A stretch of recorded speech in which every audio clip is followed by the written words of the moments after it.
आपको ये सीखना है कि आपकी कॉलिंग में दम कैसे पैदा किया जाता है, आपकी कॉलिंग को रिजल्ट ओरिएंटेड कैसे बनाया जाता है। और कॉलिंग के अलावा एक और दूसरा सब्जेक्ट है जिस सब्जेक्ट का नाम है फॉलो अप। एक्चुअली में लीडर का काम फॉलो अप, लोगों का काम भूल जाना होता है, लोगों का काम भूल जाना होता है और लीडर का काम फॉलो अप करना होता है। आपकी फॉलो अप अगर इफेक्टिव होगी तो जरूर जरूर, और आपने आरसीएम की ढेर सारी स्टोरी में सुना होगा, किसी लीडर ने 18 बार फॉलो अप किया तो अल्टीमेटली उसने ज्वाइन किया। लेकिन जो काम कन्वर्ट होता है, बिजनेस को रिजल्ट में कन्वर्ट करने के लिए फॉलो अप की ताकत बहुत बड़ा रोल प्ले करती है, बहुत बड़ा रोल प्ले करती है। तो मैं आपको दोनों चीजों के लिए याद दिला रहा हूं, कॉलिंग और फॉलो अप। और वैसे मैं बता देना चाहता हूं, आज से हम सेशन में तूफान पैदा करना शुरू कर रहे हैं, इसलिए आज हमने तूफानी लीडर को बुलाया है। हमारे बीच में जो कल की जानकारियां मैं दूंगा आपको, मिस्टर डॉक्टर सुरेंद्र वत्स आने वाले हैं, उनकी डेट में ले चुका हूं। और भी बड़े बड़े लीडर आने वाले हैं, और बड़ी बड़ी स्टोरीज आने वाली है। और बिल्कुल कल की स्टोरी रोंगटे खड़े कर देने वाली आएगी।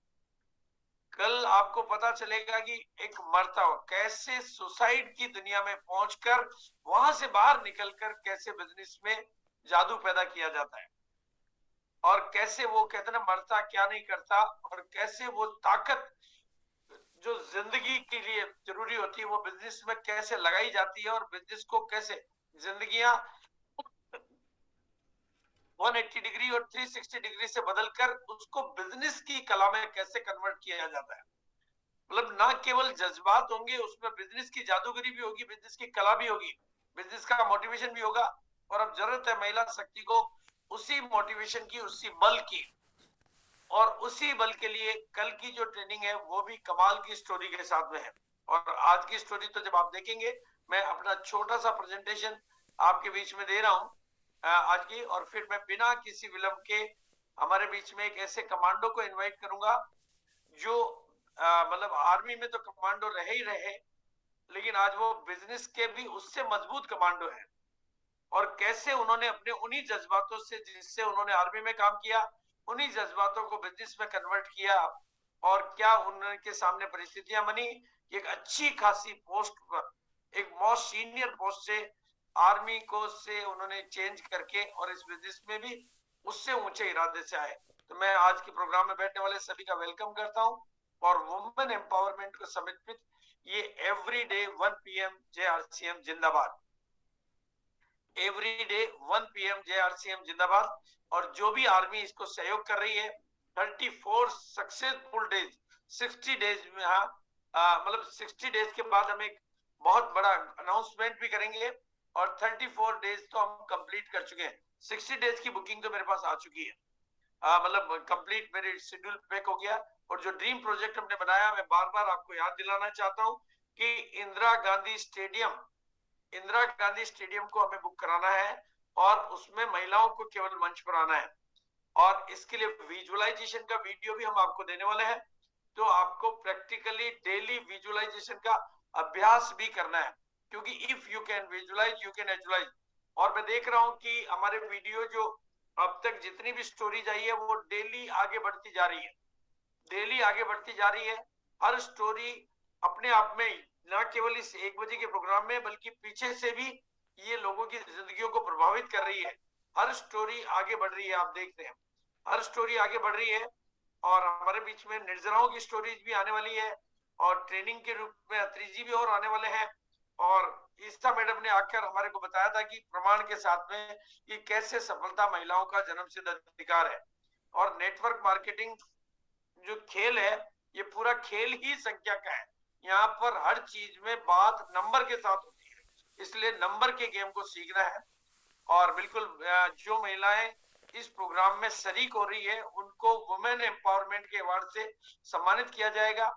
और बहुत जल्दी ही हमारे भिलवाड़ा के फंक्शनों के बाद में, फरवरी के फंक्शनों के बाद में, वुमेन एम्पावरमेंट के फिजिकल प्रोग्राम भी हम लोग डिक्लेयर करेंगे। और आज 3 महावाक्य मैं आपको देना चाहता हूं। पहला, स्थायी सफलता का मजबूत आधार मिनिमम खरीदियो 2500। स्थायी सफलता का मजबूत आधार मिनिमम खरीदियो 2500। बिल्कुल। और दूसरा, बनो वाइटल बनाओ वाइटल। ये ऐसी चीजें हैं जिनको अगर आपने बिजनेस में पक्का पकड़ लिया तो आपके बिजनेस का लॉक होता जाएगा और बिजनेस आगे बढ़ता जाएगा। और बनो वाइटल बनाओ वाइटल को अगर आपने पकड़ लिया तो ये। और तीसरा नारा है 6 पीस गामा बिजनेस में हंगामा। 6 पीस गामा बिजनेस में हंगामा। और इसके लिए मैं अनाउंसमेंट कर रहा हूं सभी लीडर्स के बीच में, सभी लोगों को मैं अनाउंस कर रहा हूं कि आप लोगों को जो भीलवाड़ा किसी भी डेट को आप आए, जब भी आप आए भीलवाड़ा, जिस भी डेट को आए, जब भी आप आए, मैं यही कहना चाहता हूं कि आपको भी खाली हाथ नहीं आना है और हम भी आपको खाली हाथ नहीं भेजेंगे। आप खुद 6 पीस करके आ सकते हैं और आपकी टीम में जो साथी नहीं आ पा रहे हैं उनका 6 पीस का टारगेट पूरा करवा के, चाहे जनवरी में, फरवरी में, मार्च में, अप्रैल में, किसी एक महीने के लिए, लगातार के लिए, तो आप सबको हेल्दी हार्ट मिशन की पिन हमारे काउंटर से लेकर जानी है और विजय दिवस को विजय दिवस के रूप में मनाना है। यानी आप नहीं आने वालों की लिस्ट भी, क्योंकि भीलवाड़ा आने के लिए तो बड़े टारगेट कंपलसरी है। या तो जैसे 3 बार लगातार ग्रोथ करने वाले और 2 बार लगातार ग्रोथ करने वाले वही आ सकते हैं। और फरवरी के प्रोग्रामों में आने के लिए 15,000 का जो एंट्री है, तो वो एंट्री जो लोग नहीं आ रहे हैं उनका भी छोटा टारगेट आप पूरा करवा के उनकी लिस्ट लेकर आ सकते हैं ताकि आप जाकर उनको सम्मानित कर सकें। और बिल्कुल आज मैं बिना विलंब के, आप बिल्कुल आप दिल थाम के बैठ जाएं, डायरी पेन खोल के बैठ जाएं। आज आपके बीच में एक ऐसे कमांडो को मैं बुला रहा हूं, ऐसे इस बिजनेस के कमांडो को और जिंदगी के कमांडो को मैं इनवाइट कर रहा हूं, जिनका नाम मानिक मियां है और जिन्होंने अपने बिजनेस में जो जुनून पैदा किया और बिजनेस करने का जो उनका तरीका है वो फायरिंग है। वो बिजनेस में भी उसी तरीके से फायर करते हैं जैसे जिंदगी में फायर करने की जरूरत होती है तो वहां करते हैं। तो बिल्कुल स्टोरी बहुत दमदार रहेगी, बहुत जज्बाती रहेगी, बहुत जुनूनी रहेगी। कहते हैं जिनकी रगों में खून के साथ साथ जुनून दौड़ता है वही इस तरह के रिकॉर्ड तोड़ता है। जिनकी रगों में खून के साथ साथ जुनून दौड़ता है वही इस तरह के रिकॉर्ड तोड़ता है। तो मैं बिना किसी विलंब के आप लोगों की तरफ से और आप सबके वार्म वेलकम के माध्यम से पूरे हिंदुस्तान की तरफ से स्वागत करते हुए, आरसीएम परिवार की तरफ से स्वागत करते हुए और पूरे हिंदुस्तान की तरफ से स्वागत करते हुए इनवाइट करता हूं। और टू मानिक मियां जी, प्लीज आपकी स्टोरी से आज पूरे हिंदुस्तान को मालामाल कर दें। Yes, happy welcome on the screen, sir. Welcome, sir. Welcome sir. Thank you जय आरसीएम सर। और सारे आरसीएम परिवार को दिल से स्वागत करते हैं। मेरे ख्याल से हम जब 20 साल नौकरी करके नौकरी को छोड़ा था तो सच बताओ दिल की बातें, तो एयरपोर्ट में कोई नहीं आया था मुझे रिसीव करने के लिए, क्योंकि सबको लगा अब मैंने काम का नहीं। लेकिन जब थोड़ा सा मैं बाहर आए, स्टेशन एयरपोर्ट से थोड़ा सा बाहर आए, तो मैंने वहां देखा 20 से 25 लोग आरसीएम के डिस्ट्रीब्यूटर माला लेके मेरे को रिसीव करने के लिए खड़ा थे। ऐसे तो पटना में भी खड़ा थे जहाँ पर हमने रिटायरमेंट लिए, और एयरपोर्ट में भी खड़े थे। उसकी फोटो भी है मेरे पास, समय की वजह से हमने पीपीटी में नहीं लगाया। तो मैं उस दिन एक बात मन में सोचा कि अगर जिस जज्बा की, जिस जुनून के साथ हम सीआरपीएफ में गया, अगर आप रिटायरमेंट की बात उसी जज्बा को बचा के रखना चाहते तो मेरे ख्याल से आरसीएम परिवार में आप शामिल हो जाइए। क्योंकि आरसीएम की परिवार इतनी मतलब एक फौजी से ज्यादा ऑलरेडी ट्रेनिंग शुदा बन जाता है अगर वो फील्ड में सिर्फ 2 से 3 महीना काम कर लेते हैं। और मैं एक एक चीजों से, एक एक लीडरों से जब स्टार्टिंग में काम स्टार्ट किए थे तो वो चीज मुझे मिला। तो मैं इसके बारे में थोड़ा सा बात करेंगे। मैं पुनः जितना लीडर्स आज की मीटिंग में आए मुझे सुनने के लिए, मैं तो खैर इतना बोलने के लायक नहीं हूँ। मैं कोशिश करेंगे मैं अपने तरफ से थोड़ा सा बात आपके बीच में रखने के लिए। और ये महिलाओं की प्रोग्राम है। मेरे ख्याल से अगर मैं कोरोना की बात करूँ, कोरोना में जब सुबह की मॉर्निंग हम लोग स्टार्ट किए थे, फर्स्ट 5:30 बजे एक सेशन चलता था, 5 बजे एक बार बीसी सर भी उस प्रोग्राम में आए थे। इसके बाद धीरे धीरे पूरा इंडिया में भी मीटिंग होने लगा और उस मीटिंग में ज्यादातर महिलाएं मिलता था, क्योंकि उन लोग बोलते थे कि सर सुबह स्कूल में बच्चों को भेजने से पहले हमारे पास 1 घंटा टाइम है, हम इस मीटिंग में अटेंड कर सकता हो। तो धीरे धीरे हम लोग फैमिली के साथ उस मीटिंग में बैठने लगा। और इसके बाद जो बिजनेस में चेंजिंग आया वो तो अलग था। और मेरे ख्याल से अभी जो हिंदुस्तान में जो भी, चाहे निर्जरा हो, चाहे अपना पीक्यूसी का जो लेडीज की प्रोग्राम आप देख रहे होंगे, तो उससे आप अंदाजा लगा सकते हैं पिछले 2-3 साल में अगर आरसीएम में सबसे ज्यादा ग्रोथ जो दे रहा है और आरसीएम की जो सबसे ज्यादा खूबसूरत चीज ला रहा है वो महिला से ज्यादा कोई नहीं। और आज की प्रोग्राम ऑलरेडी महिलाओं की है, तो मैं इस प्रोग्राम में तो खैर मेरा कोई काम थे नहीं, फिर भी मैं आज की प्रोग्राम में मेरे को जो सपोर्ट किया मेरा फैमिली, मेरा वाइफ, उन्होंने, उनकी वजह से मैंने आज की स्टेप लिया कि चलिए जब अपने साथ में था और बिजनेस के सपोर्ट दिया तो हम कुछ बातें आपके बीच में शेयर करेंगे। तो आप सुनने के लिए तैयार है? Yes, sir. Thank you. और बीसी Yes, सर sir. को एक बार दिल से स्वागत करता हूँ और दिल से प्रणाम करता हूँ और सैल्यूट मारता हूँ, क्योंकि सर जब जब जिस चीज में आरसीएम में हाथ लगा, चाहे गामा हो चाहे वाइटल हो, हाँ मेरे ख्याल से मेरे भी पीठ में एक बार दिल्ली में हाथ लगा के बोलते शाबाश आप आरसीएम में भी बहुत कुछ कर सकते हैं, क्योंकि सर ने तो इतने लोगों को पीठ में हाथ लगाया, भूल गया होगा, पर मेरे लिए एक स्पेशल था। तो मुझे लगा मेरे अंदर एक बहुत बड़ा ताकत मिल गया मुझे। आज भी मैं भूलता नहीं वो सब चीजों को। जब जब मैं थक जाता हूँ, निराश हो जाता हूँ, चीजों को याद करता हूँ कि 2-4 लोग मेरा साथ छोड़े तो क्या हो गया।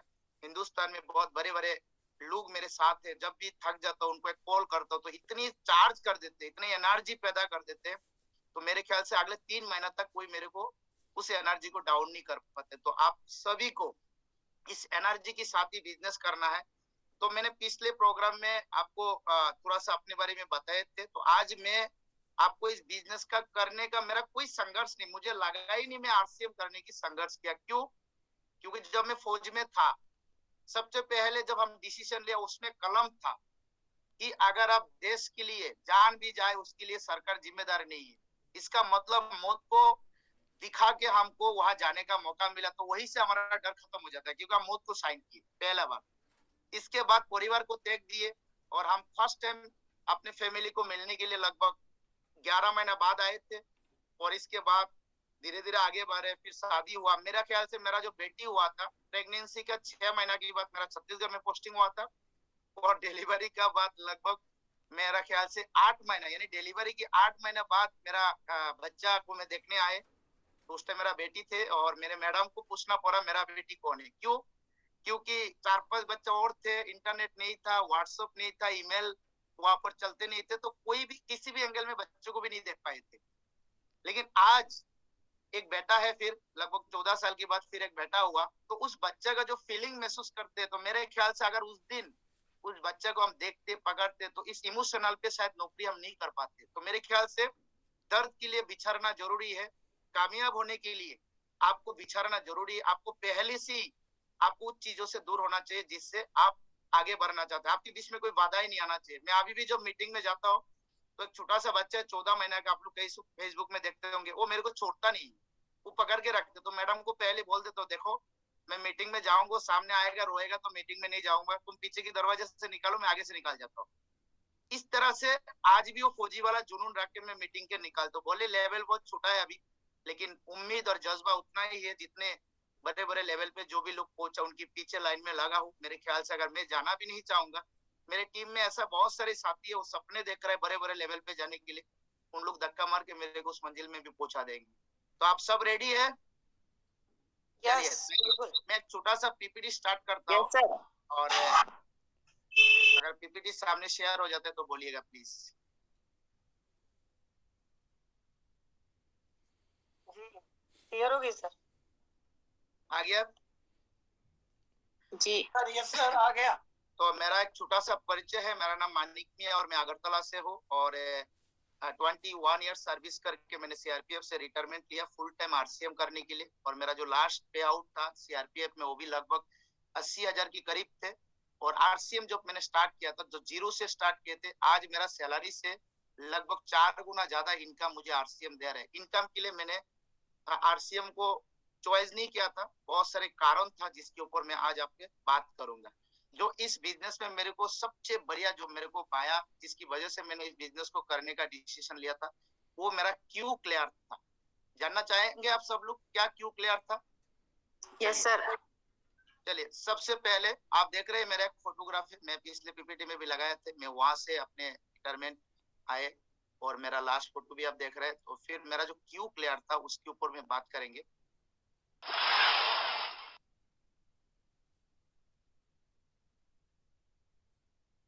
एक सेकंड, सॉरी, थोड़ा सा तब तक चाहूंगा कोई बात करे, मेरा गलत पीपीटी अपलोड होगा, इसको चेंज करता हूँ।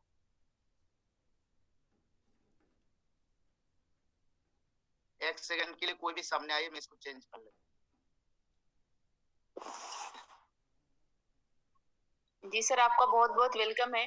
और मैं भी एक आर्मी परिवार से बिलोंग करती हूँ, तो मुझे भी आज आपको देख के बहुत खुशी हो रही है, क्योंकि हम जिस प्लेटफॉर्म से आए हैं, आर्मी के प्लेटफॉर्म से आए हैं, तो यहाँ पे जो मान सम्मान है ये बहुत कुछ हमें देगा। जो एक सेवा भाव था वहाँ पे, यहाँ पे भी वो सेवा भाव तैयार हो रहा है। और आज आपको देख के, कल ही आर्मी डे हुआ है सेलिब्रेट, और आज आप आए तो बहुत खुशी हो रही है।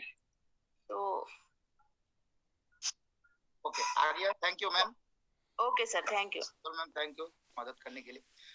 तो मैं आपको थोड़ा सा क्यों क्लियर करेंगे। इस बिजनेस में आने का मेरा सबसे बड़ा जो आसान था वो मेरा क्यों क्लियर था। नंबर 1 की अगर बात करूं तो मैं आपको बता रहा हूँ, जब इस चीज से आप समझ लीजिए, आज महिला इस चीज को समझेंगे, जब आपकी क्यों क्लियर होता है तो कोई भी दर्द आपको गिरा नहीं सकता। आप इस फोटो से समझ लीजिए, ऐसे सब लोग हम इस दुनिया में इस तरह से आए, और इस दर्द को एक माँ से ज्यादा कोई बेहतर नहीं समझा सकता। लेकिन अगर माँ को पूछेंगे कि माँ बच्चा पैदा करने में कितना दर्द है, उसने बोला मुझे इतना कहाँ पता है, मैं तो बस तेरी खुशी देख के सब भूल गया।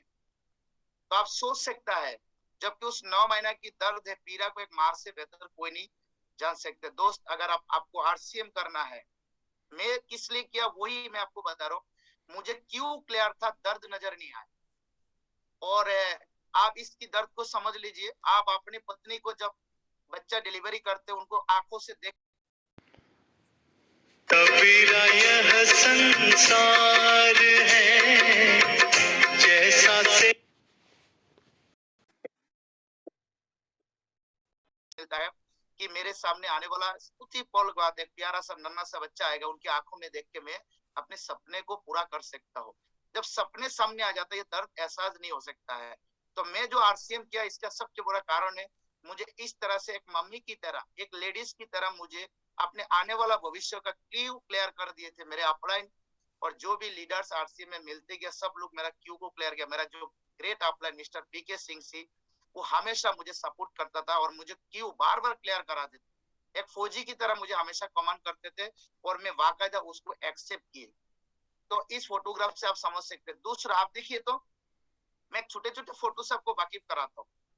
ये पेंटर है जो अभी फिलहाल मेरे घर पे ही काम कर रहा है। मैं जब इनकी फोटोग्राफ देखता हूँ तो मैं बोलता हूँ, अगर इनको चक्कर आएगा तो गिर सकता है, इन ज्यादा थक जाएगा तो लटक सकते हैं। पता है, वहां से उन लोग को अगर बाथरूम भी लगता है तो बोलते हैं चलो कौन उतरेगा कौन चढ़ेगा, थोड़ा सा और कर ले। तो चाय पीने के लिए भी बोलते हैं, बोला रहने दीजिए, थोड़ा नीचे आके पी लेंगे, फिर कौन चढ़ेगा।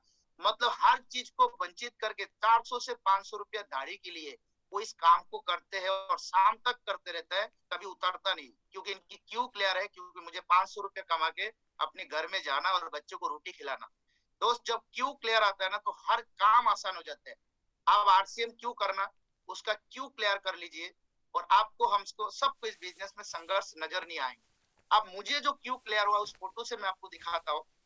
क्योंकि अगर मैं दर्द की बात करूं तो मुझे बहुत ज्यादा आरसीएम में दर्द नहीं मिला जितना मेरे को फोर्स में मिला। वहां मैं परिवार को त्याग करना पड़ा, मेरे कई साथी मेरे को खोना पड़ा, मैं कई सारे डेड बॉडी लेके घर आए थे। मैं जब जब डेड बॉडी लेके आते थे तो मेरा मन में एक ही प्रॉब्लम आता था, समस्या आते थे, अगर इस 8-10 डेड बॉडी लेके मैं छत्तीसगढ़ से घर पहुंचा, अगर इसके बीच में एक डेड बॉडी मेरा आ जाए, मेरा परिवार का क्या होगा, मेरे माँ बाप का क्या होगा, मेरे बच्चों का क्या होगा, जिनकी आंखों में सपने लेके मैं नौकरी कर रहा हूँ।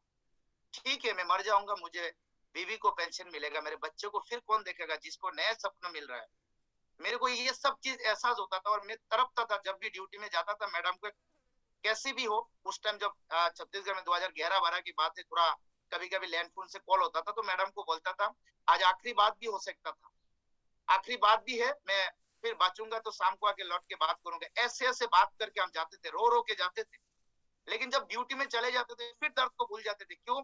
क्योंकि या पत्नी को प्यार करते हो, देश को प्यार करते, तो बीच में जो दर्द है वो हम लोग भूल जाते थे।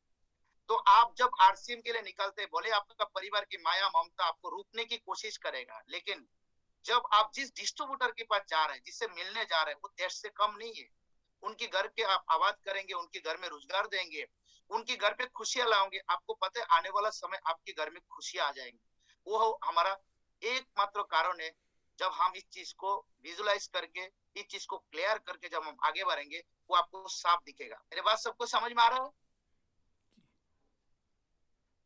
Yes, आवाज sir. Yes okay, sir, thank you. Yes sir, बिल्कुल।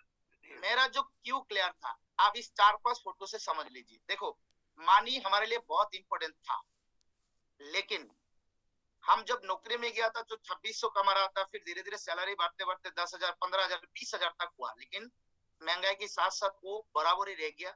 लेकिन जिस मनी को हमको चाहिए, खर्चा से ज्यादा इनकम चाहिए, तो वो हमारा नहीं हो रहा था। लेकिन हमने कभी ऐसा सोचा, चलो जीवन जीने के लिए पैसा तो मिल रहा है, लेकिन ऐसा लग रहा है कि पैसा के साथ साथ हमने कुछ खो रहा हूँ जो नहीं मिल रहा है। और जैसे मुझे आरसीएम परिवार की एंट्री मिला और जो मैंने बातचीत करने लगा, मेरे अंदर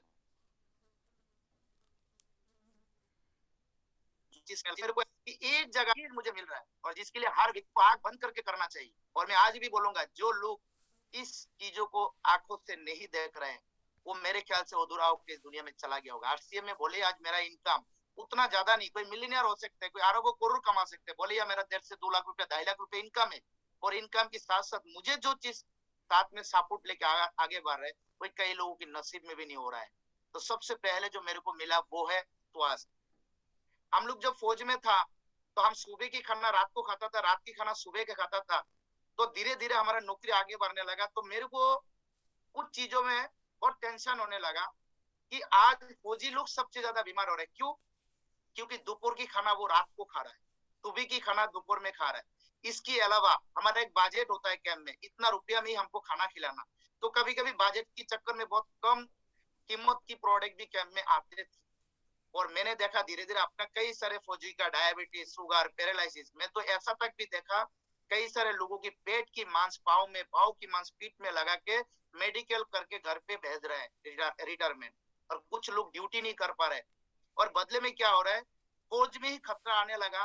तो हमको लगा यार हम तो ठीक है पैसे कमा रहे हैं, लेकिन हम ही बीमार पड़ते जा रहे हैं। तो आने वाला पीढ़ी अगर बॉर्डर में ड्यूटी करने के लिए भी आएगा, वो तो पहले बीमार हो जाएगा। वो तो कश्मीर में बॉर्डर में चौराहे तक भी नहीं पहुंच पाएंगे।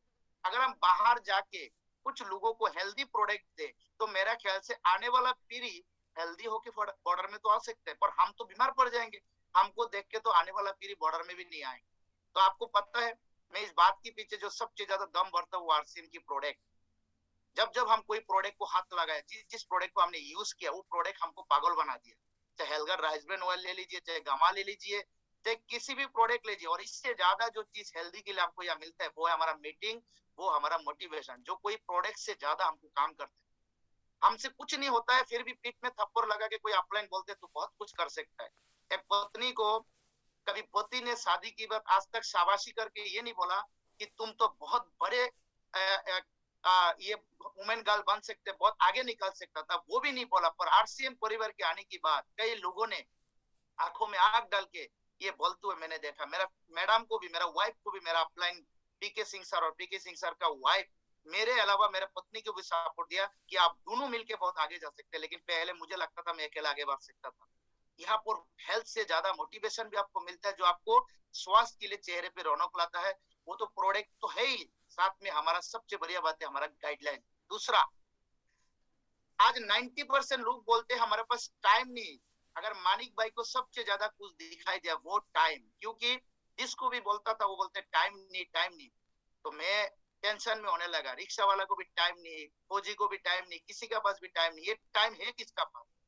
फिर मैंने एक किताब पढ़े, उस किताब में लिखा है अगर जिंदगी में टाइम चाहिए तो टीम बनाओ, और टीम बनाने का सबसे आसान बिजनेस है तो कोई आरसीएम है। तो एक बार जय आरसीएम बोल के दिल में हाथ रख के बोलिए, अगर भविष्य में टाइम चाहिए तो आपका जो कदम है टीम बनाने का, वो आरसीएम अकेला नहीं, सब मिलके प्रोडक्ट अपलाइन डाउनलाइन मिलके आपको इतना टीम बना देगा, आगे आने वाला समय में आपको टाइम मिलेगा। आज मैं रिटायरमेंट हूँ, लेकिन सबसे बढ़िया बात है कि मेरे पास कोई काम भी नहीं, मैं बिल्कुल फ्रीडम। आप एक बात सोच लीजिए, मोदी के पास क्यों टाइम है? अगर मोदी जी के पास टाइम इसलिए है क्योंकि उसके पास हर स्टेट में मुख्यमंत्री की टीम है। मुख्यमंत्री के पास टाइम इसीलिए है क्योंकि उसके पास मंत्रियों का टीम है। मंत्री के पास इसीलिए टाइम है क्योंकि गांव का प्रधान का टीम है। टीम का पास हर व्यक्ति ने अपने छोटे छोटे टीम बना के अपने को फ्री किया। एक सास को तब टाइम मिलता है जब उसके घर में दो बहू आता है, क्योंकि उसके पास दो बहू का टीम आता है। अगर आप किसी भी व्यक्ति को टाइम के लिए तरस रहा है, अगर आज की बात आप ये बोलना चाहते हैं कि मेरे पास टाइम नहीं है, तो आप ये सोच लीजिए आप खुद की काम खुद कराए। दोस्त, जब तक खुद की काम खुद करेंगे, इस जन्म तो छोड़िए, अगले जन्म तक भी आपके पास टाइम नहीं आएंगे। मेरे को सबसे ज्यादा जो अच्छी बात लगी वो लगा कि मैं टाइम बना सकता हूँ, क्योंकि मेरे को टीम बनाने के लिए एक ऑप्शन मिला है, वो है आरसीएम बिजनेस। और टीम बनाने के लिए मेरे पास प्रोडक्ट है, सपोर्ट है, अच्छा लोग है, तो मैं क्यों नहीं बना सकता हूँ। ये जज्बा मेरे अंदर आया है और मैंने देखा। और टीम बनाने के लिए हमको 4-5 आदतों को बदलना पड़ता है, जो ऑलरेडी हर व्यक्ति चाहते हो आदत बदल। क्या? आपको अच्छा बातें करना, अच्छा ड्रेसें पहनना, आपको नशा मुक्त होना, पत्नियों को ज्यादा, अपने वाइफ को, पत्नी को ज्यादा प्यार करना, घर में अच्छा रिलेशन बनाना, आस पड़ोस के लोगों को सम्मान देना। अरे ये तो हर व्यक्ति उम्मीद करता है, हर व्यक्ति उम्मीद करते हैं। जब हम दूसरे से उम्मीद करते हैं, हमको मिला और ना मिला तो बात की बात है, जब मौका खुद को मिला वो चीज करने के लिए, तो हम क्यों नहीं करते।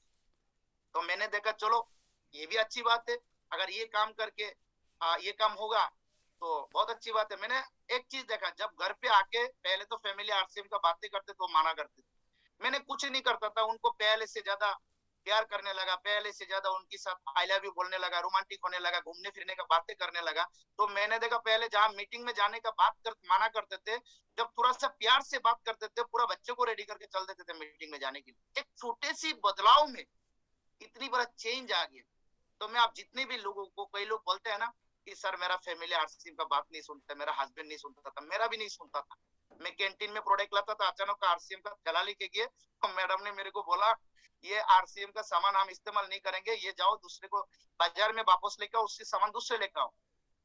और अपलाइन पीछे से बोल के दिया, अगर आरसीएम की 100% प्रोडक्ट यूज नहीं है, तुम्हारा व्यापार नहीं चलेगा। और बीबी यूज नहीं करेगा तो 100% कहाँ यूज होगा।